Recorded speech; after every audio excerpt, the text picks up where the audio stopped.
My story allowed me to not just leave that place, but I built a handful of multiple six-figure businesses.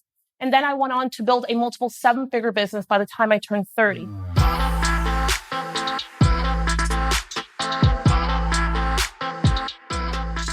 All right, I'm so excited that you're here. This is probably one of my favorite topics.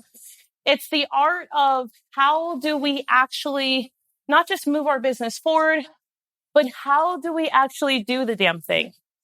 So 16 years ago, I was a single mom who I put my kids to bed hungry like all the time. And I was constantly frustrated and angry and pissed off. I mean, I made $10.22 an hour. And inside of this, no matter what I did, I couldn't seem to make it happen. I was negative $400 every single month. It's $1,000 per kid to put them in preschool. $10 an hour is like roughly $1,600 a month. When I started a business, it wasn't because I could write code, developed a product, or any of the above. It was simply because I was desperate. Whether you're sitting in this room right now and you're on your way to getting to 1 million or you're looking to add 1 million to your bottom line, what I want you to know is that it wasn't luck. It wasn't being in the right place at the right time. It wasn't any of those things that allowed me to leave that place of being this pissed off woman 24 hours. It was my willingness to not think small.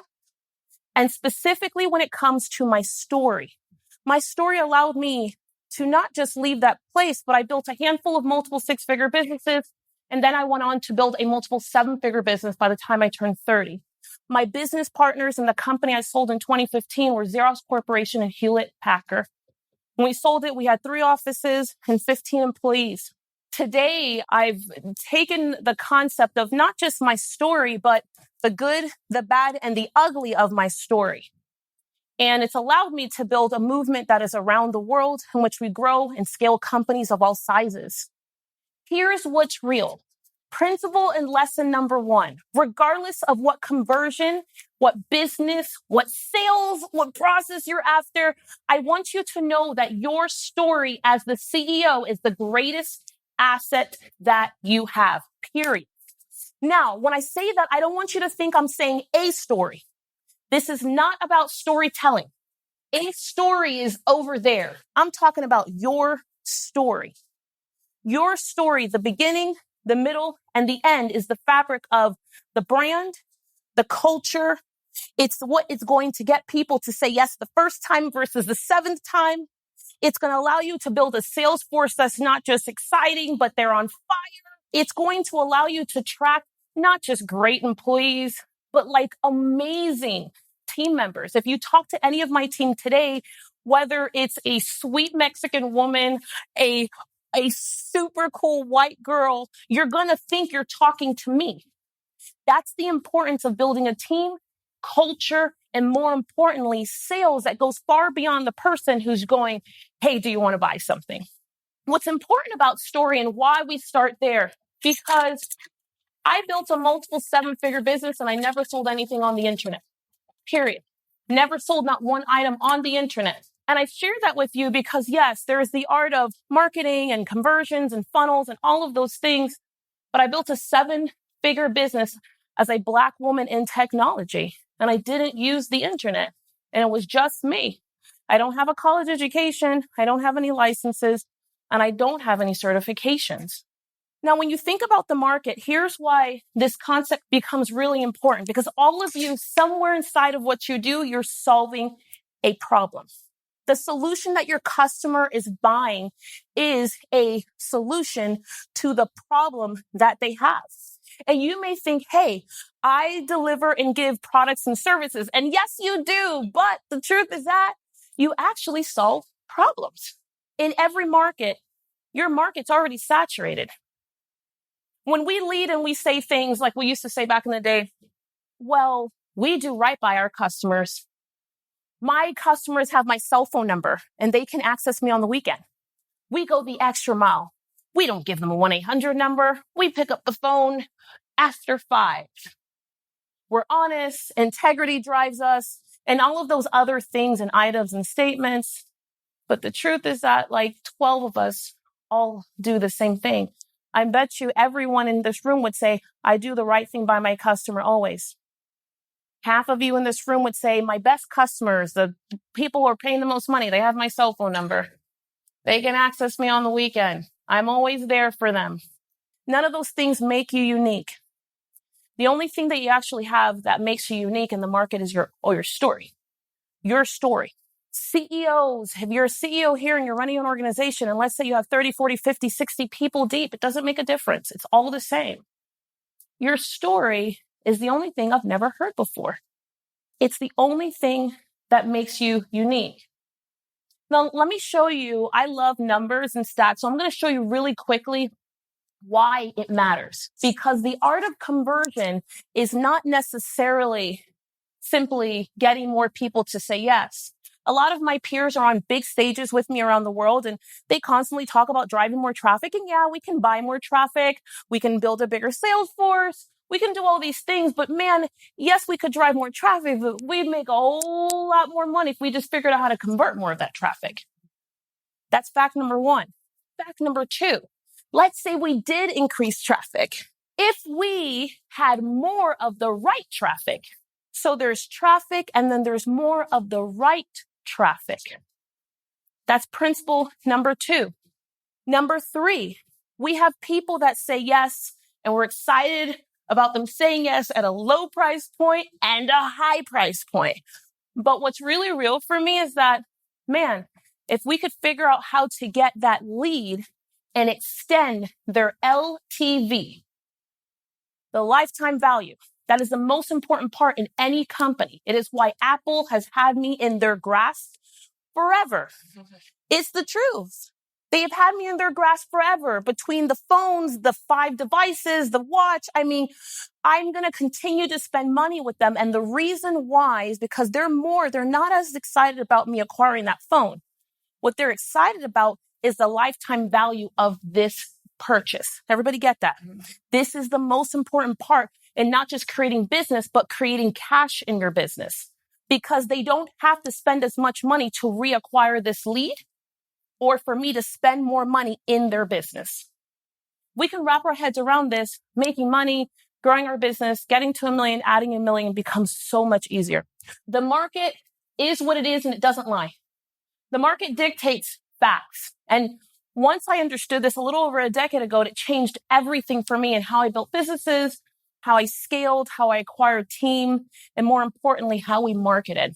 So the market dictates that at any given time, 3 to 5% of the market, this is independent of the industry, is saying, right now, I need said product or service. The market also dictates that somewhere right around 45 to 55% says, you know what, I don't need that product right now at this moment, but I might need it somewhere between 6 and 36 months from now.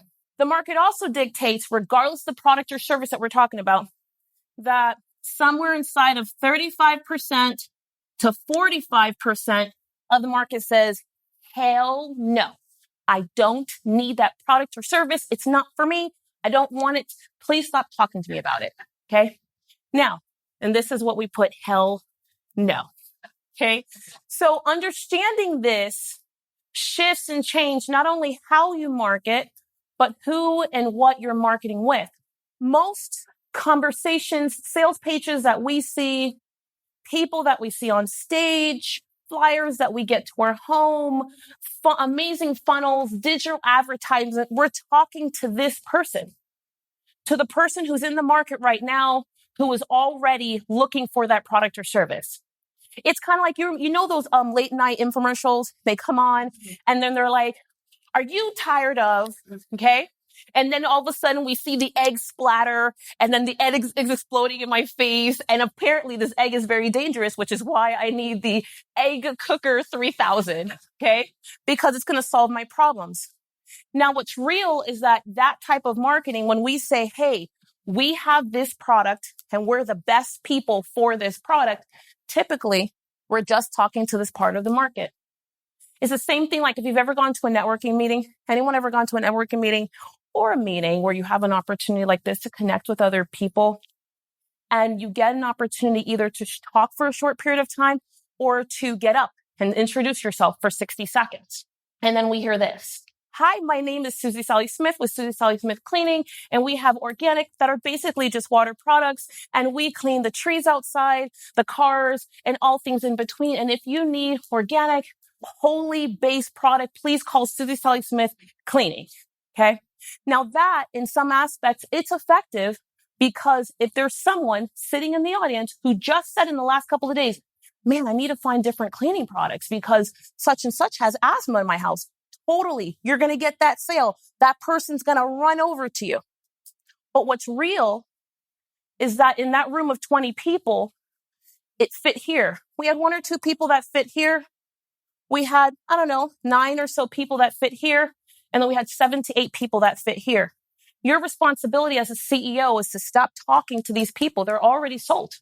So when we take our marketing dollars and we just focus up here, we're literally selling to people who are already sold, and we're betting on being in the right place at the right time. Our responsibility is as effective, not just marketers, but salespeople, is to build our sales process around these people and this people. Imagine if you went into a room and instead of walking out with 2 leads out of 20, your company walks away with 14 leads out of 20. That's where you change the game. Same effort, same time, same dollars spent, same amount of time being ready. But it is the difference between walking away at the end of the month with $50,000 and walking out with $250,000. No more effort, no more time. We develop our sales process and the marketing around it to talk to these people. And why do we talk to these people and these people? Because we're the expert. The reason why your story matters in the sales process is because you're the expert, not the general practitioner. The general practitioner in every market will stand up and say, hi, my name is Susie Sally Smith with Susie Sally Smith Cleaning, and we clean products, basically organic water products. That's really what they are. And ... But the expert in the market understands and knows the market. My first question to you today is, as you teach, as you build sales pages, as you do launches and press releases, acquire team, whatever it is you do to attract your audience, do you show up today as the expert, or do you show up as another great provider? This statistic will absolutely change just about everything, because what it does is allows us to understand and ask ourselves the question, well, man, are we really just talking to these people? Is our sales process set up for these people, or is it set up for everyone else? Let me show you how this dials down really quickly. If you could just play along with me for just a moment. Show of hands, how many of you right now are in the market for a brand new car? Where you're like, you know what? I really am in the market. You are in the market for a brand new car. I'm also in the market for a brand new car. Okay, great. 2, 3. Okay, great. Awesome. So there's 3 people. Okay, how many of you say, you know what? I like my car. I just bought it a year and a half ago. This Avalon, the heat's still blowing. I don't think I'm going to look at a new car right now, but maybe in the next 2 to 3 years. 1, 2, 3, 4, 5, 6, 7. 7. Okay, great. Awesome. And how many of you are like, I just bought my car. I love this thing. It's great. I'm not buying anything anytime soon. Can you please just raise your hand real quick? 1, 2, 3, 4, 5, 6, 7, 8. Okay, great. So this is plus or minus. Okay. Do you see how cleanly this is? It doesn't matter if we're talking about cupcakes, houses, cars, stripper shoes. It doesn't matter. It doesn't matter. It doesn't matter what happens. What's important here is that you understand that the market, every room you go in, every time you launch an ad, that is seen by the market. Every time you sponsor an event and they put your name on a billboard.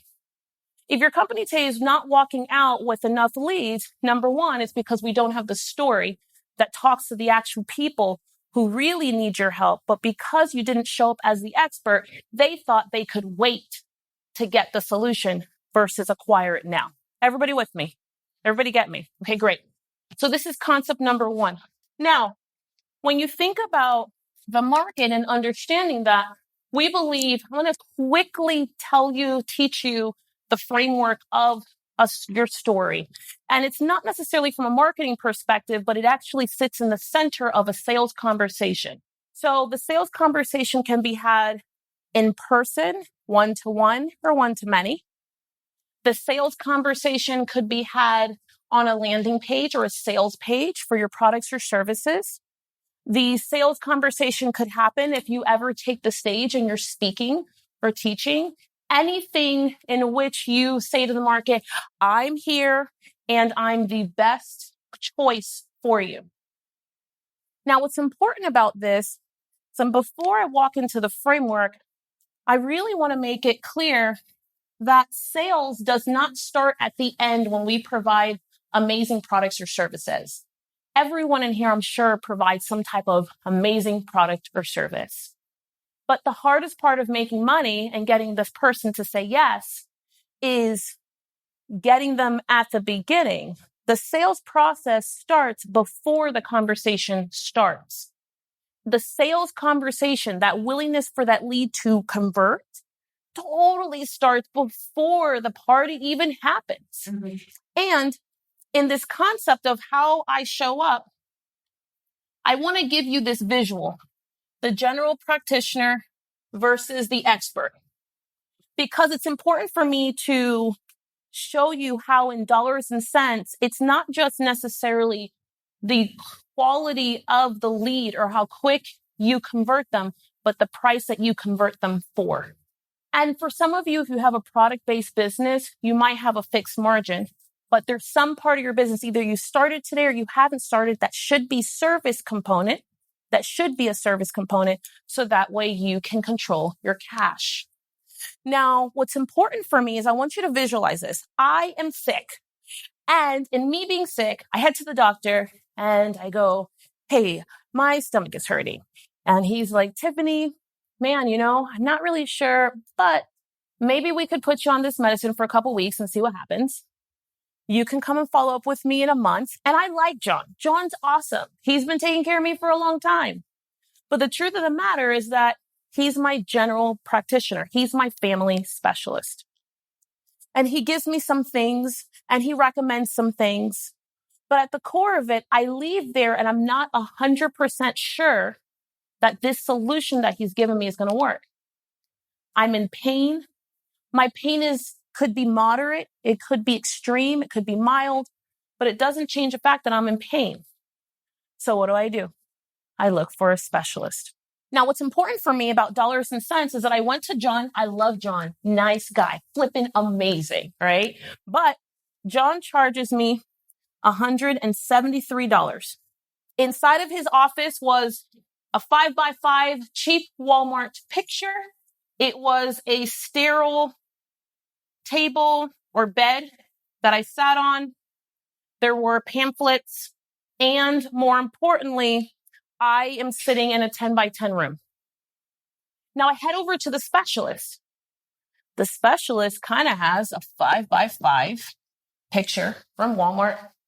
And he has a sterile, bed. And he's got some pamphlets. But here's the difference. I walk in through the door. I say, hey, Mark, how you doing? My name is Tiffany Largy. And I'm really having some pains. And I'm feeling this. And he's the specialist. So what he does really quickly is he says to me, Tiffany, are you experiencing X and this? And I'm like, yes. And he's like, you know what? Do me a favor, take some tomato juice, this pill, and jump up and down 5 times. And in a week, you should be better. And then he's like, and take this to the front desk. Okay. All of you, how many people have actually been in an office like that where you've had that experience? Okay. At least half of the room. So he goes like this, and then he hands you this paper and you're like, shit. I'm sorry. He's like, you see this number at the bottom, $593. The reality is that the specialist in the market charges 3 times what the general practitioner charges. And make no mistake about it, the expert and the general practitioner go to school for the same amount of time. The same amount of time. They don't even go to school for any more. But the difference in the market, which is where conversion and true sales comes in, is that this guy just made a decision that he, out of the gate, was going to establish himself as the expert. Establishing himself as the expert out of the gate allows him to charge more money, get more of the right leads, convert a whole hell of a lot faster, and then more importantly, in theory, he actually doesn't work as hard. Why? Because this person has to have 3 conversations, 3 conversions to get this one. Everybody with me so far? So we can do $1 million, but at the end of the day, it's a whole lot faster for me to get to $1 million here than it is for me to get to $1 million there. Fact, I'm going to work 3 times as hard. My question to you is, do you show up as the expert or the general practitioner?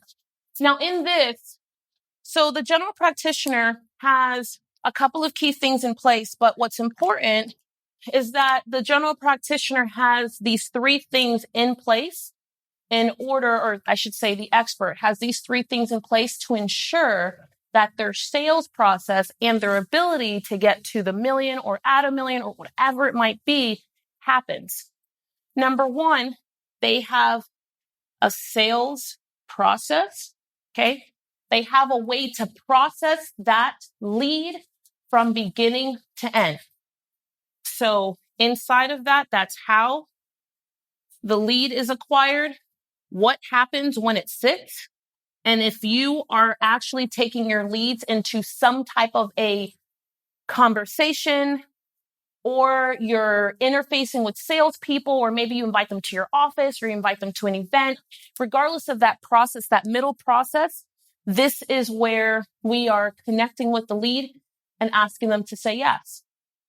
And then it's getting them to buy again. And I should probably add in right here what happens to lead and to get a yes, and then getting them to buy again. So this might look like how you onboard, how you create value after the sale, how you create community. It is a reason why people fly from around the world. People fly from around the world to come to our live events, to teach, to listen to me. But they don't just come once. They come again because of this last part. Because after we get them to say yes, there's more dollars to be had here. There's community. There is connection. And that connection allows for ongoing currency. Now, in addition to that, it allows us to do some cool things like create brand ambassadors, create amazing word of mouth. It's kind of why if you hear me anytime on any live stream, I'm always concerned when I see Androids and someone wants to take a picture of me. And I'm like, no, is that an Android? We can't use an Android to take that picture. Who has an iPhone in the room? That's exactly what I say. Brand loyalty. Not only am I committed to that brand, but I'm also committed to saying you should have an iPhone, not an Android. Now, that importance, that ROI, Apple's not paying me. Apple doesn't give me any type of a kickback. There are no affiliate links in our world, but it doesn't change the fact that this ambassador is all in. When you sell to people and you want more money, you want that sale. I don't care if they're spending $7. You want them to be crazy all in, not just to make a purchase. The second thing they have in place is they have an SMP, sales management tool or process. You can have all the data in the world, but if you are not tracking or managing that data, it's like we're just leaving money on the table. So in the last bit of time, I'm going to show you how to frame your story and insert it into a sales conversation. So it would be the same thing if you were doing on a sales page or anything else. So the beginning of our story has a setting, people, and process. The middle of our story has the challenge, the obstacle, the problem, the thing that I need to overcome. This is the middle of my story. Okay. And then the end of the story has the outcome, the solution, the win. Now, inside of this, let me just ask, has everyone got this? Everyone got it? Okay, great. I want to move on. So the reason why these 3 pieces of a story matter is because of this one key component. Inside of our story, every single business has a responsibility to the market to answer these 4 questions. This is what the prospect is listening for and looking for and wanting on the other side. The prospect is looking to hear these 4 things when they engage with your company. Number 1, what problem are you solving? Number 2, who are you solving it for?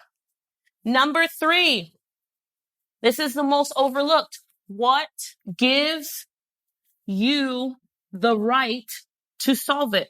Number 4, why do you want to solve it?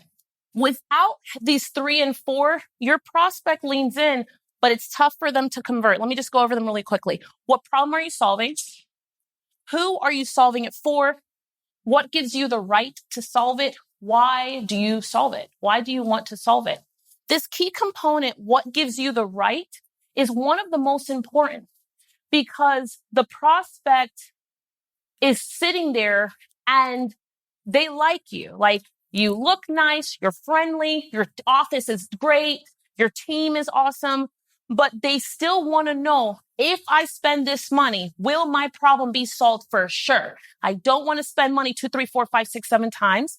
And I met a guy last week, and my sister knows somebody, and I'm connected to 25 people on LinkedIn, and blah, blah, blah, blah, blah. And so what happens there is that if we don't answer this question, you get a whole lot of, man, that sounds so fascinating.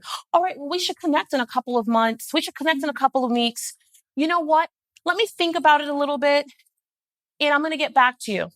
And oftentimes, you know what happens? That person goes, I'm going to write down their name. I'm going to Google them when I get home. I'm going to do a little bit more research. But it's because on the other end, emotionally, that person wasn't satisfied. They didn't hear this. Oh, yes, for sure, you're going to solve my problem. However they engage with your company, whether it was in person, online, and an ad, it doesn't matter. They walked away and said, man, I really like Jessica. She's super awesome. I love Achel. But here's the truth. I absolutely don't know for sure that they can solve my problem. So let me look around. Let me see other options. Let me think about it. And then if I don't find anything, I'll come back to this, which means in that moment, you to them were the general practitioner. You weren't the expert. Now, inside of this, we have a responsibility to give our customers some form of quantifiable result. The only reason why people trust me to build their businesses, to scale their businesses, or to help, or our company to help them do the damn thing, whether it's them or their sales team or whatever it might be, is because I built a multiple 7-figure business. I did it. Some of our wins are not they're not in revenue. Some of our wins are in other areas. But it doesn't change the fact that the prospect needs to be emotionally satisfied. People are still buying from people, and people are still making decisions based on emotion. And it's not because they're emotional. They just trust their gut feeling. They trust how they feel. They kind of interpret all of what they hear, and then they make a decision. And the higher the dollar value of what you're selling, the more important it is to establish that out of the gate. It makes selling, building a sales force, and getting yeses the first time so much easier. Last but not least, I'm going to give you a simple framework for how to develop a conversation. So I wasn't planning on doing it, but I know for a fact it'll be helpful to someone in this room, because you're having conversations with people, and the conversations, either you're having a conversation or people are visiting your website and it doesn't turn into dollars. So this kind of simple format, plus or minus, is what we give and sell to our clients around the world. Their sales forces, and that individual person uses the same thing. So it's a 5-step simple process. It's called 5 steps to mastering the sales conversation. Number 1, we want to, when we get on, have that conversation, we want to establish and if you run a sales team, this is a great thing literally to type up and hand to them. You want to establish the excitement and the energy. Why? Because you want to set the tone. If you start the conversation, your salesperson starts the conversation, they're like, hey, I'm super excited about this call. We're going to have a great time. The person's on the other line, like, they're taking a moment and they're like, yay, we're so excited. And what happens is that if you don't believe this is the best thing that's going to happen, they can't believe either. And you've got to sit inside of this fact that you're about to change their lives. That at the other end of the food, the insurance policy, the business consulting, I don't know, the product that they're going to acquire, you're changing their lives in some way, shape, form, figure. That's exciting. Now, number 2, we ask an open-ended question. You need to find out about them. So a lot of times we ask assumption questions. Assumption questions are dangerous, especially like, life coaches, business coaches like to ask questions like, so do you have children? And that sounds like a simple question. That's fair, right? But what happens in a conversation is that it creates a zag. It creates a stop, an abrupt stop, because I've got to go yes or no. If the answer is no, it could be super awkward. If the answer is yes, it could still be super awkward. Now, what's important is that you think of all conversations, whether this is sales, whether you're visual or you're in person, you want them to flow. No zags. The more you zag, the longer you distance that sales actually converting at the end. So what's important is that you ask an open-ended question. So for example, like an open-ended question for me might be, how do you make money? Let them talk. Let them share.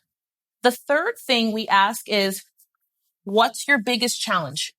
So what's your biggest challenge? We never ask what's the problem in your company, what problems do you have? We just want to know what is the number one thing at the top of that list. Whatever is the biggest problem in the house gets the money first. Whatever is the biggest problem in the house gets the money first. So in a business, whatever my biggest problem is right now as a CEO, it's going to get my attention in dollars first. Period. Always. In my house, it's the same thing. If it's the middle of winter and the dishwasher and the heater go out at the same time and we live in New York, everybody's washing by hand. Period. It's a fact. Now, inside of that, you can sit inside of that. The reason why you want to ask what's your biggest challenge is because you want this open-ended question and that person to deliver and give to you, because now you've got to figure out how to take the problem that you're solving and make sure that you're speaking just to the number one problem that they have. The fourth thing is we insert our story. And this is your credibility. This is your company's credibility. This is your history. This is not, we've been doing it a long time. Like if you're like, well, I've been a lawyer for 20 years. You could have sucked all 20 years. That's the fact. Does not make you a good lawyer. Does not make you the best choice. It's a fact. I've been doing this for 15 years. It doesn't matter. No, what matters is that you have results in those 15 years. Number 5, we then put, this is where we actually ask for the sale. So often we say, okay, great. So I'm going to leave all this material with you. And if, just let us know how we can help you. That is not an ask. And it's not a question. And oftentimes that's going to result in the person going, give me some time to think about it.